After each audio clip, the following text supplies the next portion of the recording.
La Bundeswehr est envoyée au Groenland, un geste stratégique, lourd de symboles et annoncé en grande pompe sur la scène politique.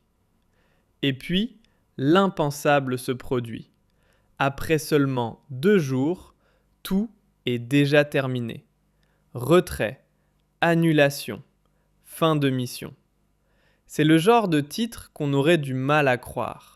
Un camouflet politique prévisible. Car tandis que Donald Trump accentue la pression sur l'Europe avec des droits de douane, qu'à Bruxelles une réunion de crise tourne à l'escalade et que le Groenland devient une pomme de discorde géopolitique, l'invraisemblable se réalise. La Bundeswehr est envoyée au Groenland. Pour s'enfuir à peine 2 jours plus tard, comme si elle rentrait précipitamment à la maison. 2 jours au beau milieu d'une démonstration de force internationale, en plein cœur d'une situation qui menace de faire exploser l'OTAN. Franchement, qui a validé cette mission? Et surtout, qui l'a interrompue aussi brutalement? La Bundeswehr est envoyée au Groenland. Un geste stratégique, lourd de symboles et annoncé en grande pompe sur la scène politique. Et puis, l'impensable se produit. Après seulement 2 jours, tout est déjà terminé. Retrait, annulation, fin de mission. C'est le genre de titre qu'on aurait du mal à croire. Un camouflet politique prévisible. Car tandis que Donald Trump accentue la pression sur l'Europe avec des droits de douane, qu'à Bruxelles une réunion de crise tourne à l'escalade et que le Groenland devient une pomme de discorde géopolitique, l'invraisemblable se réalise. La Bundeswehr est envoyée au Groenland. Pour s'enfuir à peine 2 jours plus tard, comme si elle rentrait précipitamment à la maison. 2 jours au beau milieu d'une démonstration de force internationale, en plein cœur d'une situation qui menace de faire exploser l'OTAN. Franchement, qui a validé cette mission? Et surtout, qui l'a interrompue aussi brutalement? On a l'impression que Berlin a complètement perdu le contrôle. Restez bien là, parce que ce qui va suivre est tout simplement gênant, risqué et politiquement explosif. Bien plus que ce que quiconque oserait admettre en ce moment.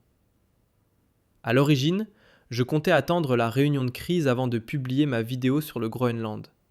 Mais là, ce qui vient de se passer est tout bonnement hallucinant. La Bundeswehr vivait sa toute première répétition générale pour un conflit majeur. Et c'est un échec total. Après seulement 44 heures, elle s'est repliée. C'est du délire. Mais que s'est-il passé exactement? Au milieu de cette semaine, une rencontre a eu lieu entre le Danemark et les États-Unis. Sans aucun résultat. Bien au contraire. Trump a même déclaré qu'il prendrait le Groenland par la force s'il le fallait, et que des plans d'attaque étaient déjà en cours de préparation. L'Union européenne a immédiatement condamné ces propos avec fermeté, promettant une aide militaire au Danemark. Et ce n'était pas que des mots. Des soldats européens ont été envoyés sur le champ.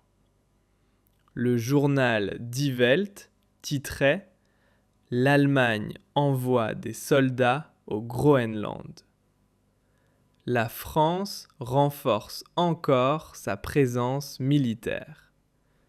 D'après un rapport, les premiers soldats européens ont déjà atterri sur l'île arctique, après le sommet sur le Groenland à Washington, D.C., qui s'est conclu sans résultat.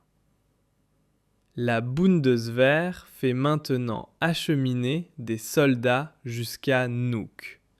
Et là, ont franchi clairement un cap. Cela montre une fois de plus à quel point la situation est en train de devenir incontrôlable.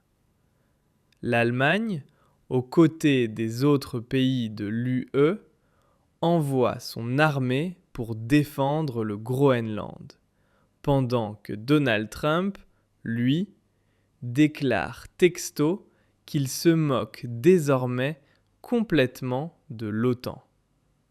Les conséquences géopolitiques sont énormes, mais on va y revenir tout de suite en détail. Avant ça, il faut absolument s'arrêter sur la réaction choquante de Trump face au déploiement de nos troupes allemandes.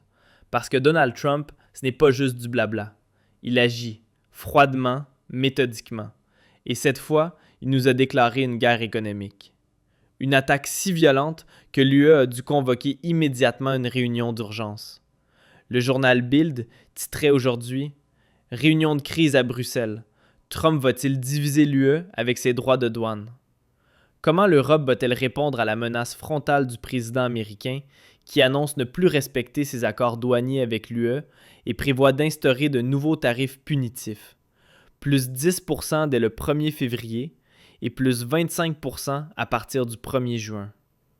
Cette question sera au cœur de l'ordre du jour à 17h, quand les ambassadeurs des 27 pays membres de l'UE se réuniront à Bruxelles pour une séance de crise. Tout s'enchaîne désormais à un rythme effréné, et pour l'Allemagne, déjà durement touchée, c'est un moment décisif.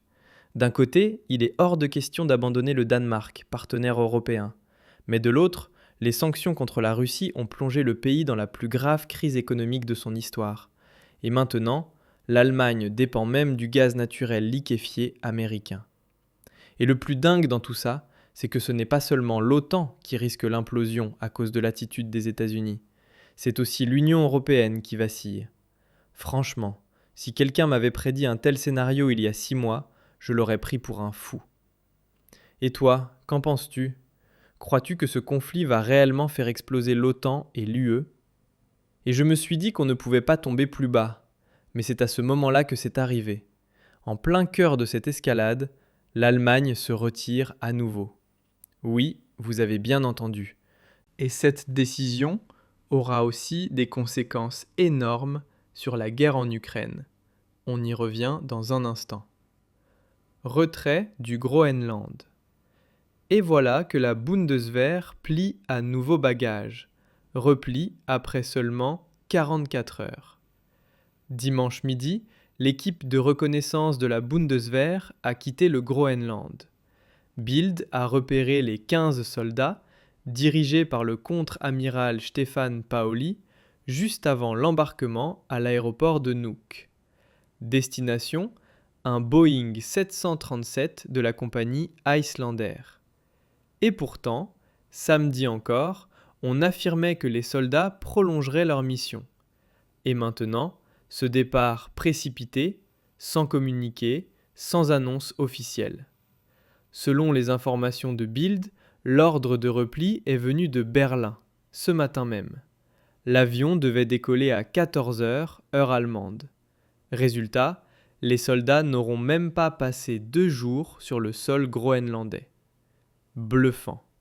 Franchement, quand j'ai lu ça, j'étais sous le choc. C'était donc ça, notre grande mission de soutien? C'était ça, notre réponse déterminée face à Trump? Mais qu'est-ce s'est-il passé au juste? Nos soldats auraient-ils oublié leurs sous-vêtements thermiques et dû rentrer pour ça? Sérieusement, ce qu'on voit là, c'est juste pathétique. Et bien sûr, notre gouvernement essaie déjà de minimiser l'affaire en disant « Mais non, c'était juste une mission de reconnaissance, pas une mission de défense. » Mais c'est n'importe quoi. Ce qu'on a dit au peuple allemand, et surtout ce que les médias ont largement laissé entendre, c'était clairement que nous allions défendre le Groenland, et que c'était pour ça qu'on envoyait nos troupes. Et c'est là qu'on touche au cœur du problème, un sujet que presque personne n'ose aborder. Trump a mis l'OTAN, et surtout l'Union européenne, à l'épreuve. Et tous, absolument tous nos dirigeants ont réagi en parlant d'unité, de volonté commune d'aider le Danemark à se défendre. Mais l'Allemagne, elle, semble déjà vouloir tirer sa révérence. Soit on n'a plus la force d'aller plus loin, soit, pire encore, on n'en a plus la volonté politique. Et ça va avoir des conséquences géopolitiques énormes. Parce que là, ça devient vraiment dangereux. Ce n'est pas seulement un conflit local autour du Groenland, ça va directement impacter la guerre en Ukraine aussi. Le président Donald Trump a informé, en privé, le Danemark ainsi que les hauts dirigeants de l'Union européenne que les États-Unis quitteraient l'OTAN et retireraient toutes leurs troupes du continent européen si le Groenland n'était pas vendu aux États-Unis. L'Europe se retrouverait alors seule face à la Russie. Et c'est précisément ce moment qui pourrait sceller le destin de tout le continent.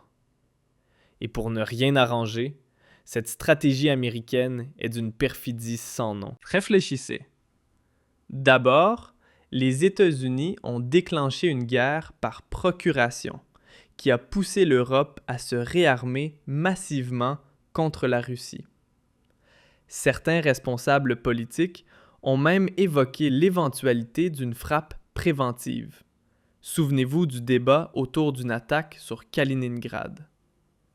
Et maintenant, Trump se retire du jeu, laissant les Européens seuls face à la guerre en Ukraine.